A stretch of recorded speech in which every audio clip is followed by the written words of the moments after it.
Let's catch up with Tim Blair from the Daily Telegraph. Joins us from the wilds of Western Victoria. Good to talk to you again, mate. I love your column. You've done again. I love the way, Tim, you just pick out these glaring examples of hypocrisy and throw them starkly in our face. You've got onto the Greens now. They've finally found a form of nuclear energy they like. They oppose nuclear energy for Australia to power our fridges and televisions, but they support the nuclear weapons program of Iran. They're incredible. I mean, these are people who are screaming, and their Labor comrades as well, screaming about the terrible dangers of incredibly safe nuclear energy. Nuclear was the worst thing. It would give us, Simpson-style three-eyed fish, for God's sake. It would destroy all the coastlines where these things were. But then, when Iran gets onto a bit of uranium enriching, which is obviously a process you've got to go through to get to weapons-grade uranium, they're like, well, let them be, no harm, no foul. And this is the shifting sands on which our friends on the left make their base. Just amazing. I'm going to read a quote here from the Greens Senator David Shoebridge, who incredibly is the brother of Michael Shoebridge I had on earlier in the show. And David Shoebridge says the world must now isolate the US and Israel and come together through peace and diplomacy to end this war and support a pathway that protects the people of Iran. Protecting the people of Iran, they're the ones that need liberating. Yeah, I mean, your previous guest could obviously, or did obviously expand on that point. It's incredible these people think always in this ridiculous kind of, oppressor-victim binary that always has people who are suffering under oppression as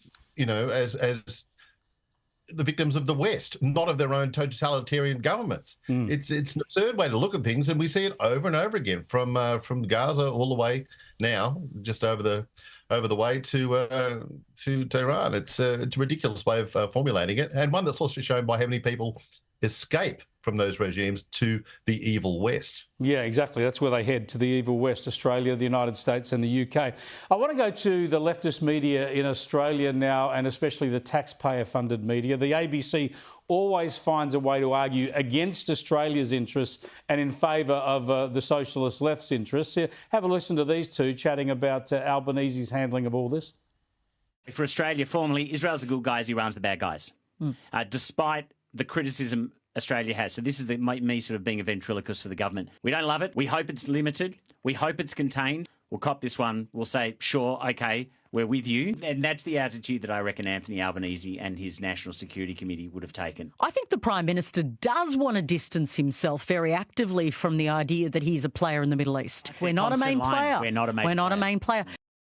Unbelievable. So everything Albo says is right on this stuff. I love the confession from Raphael Epstein that he's just a ventriloquist for the government. But the whole point here too is everything Albanese and Wong have said on this issue now for 20 months has been proven incorrect. None of the progress we've seen in getting rid of terrorists and the threat of nuclear weapons from Iran, none of that would have happened if anybody listened to Albo and Wong.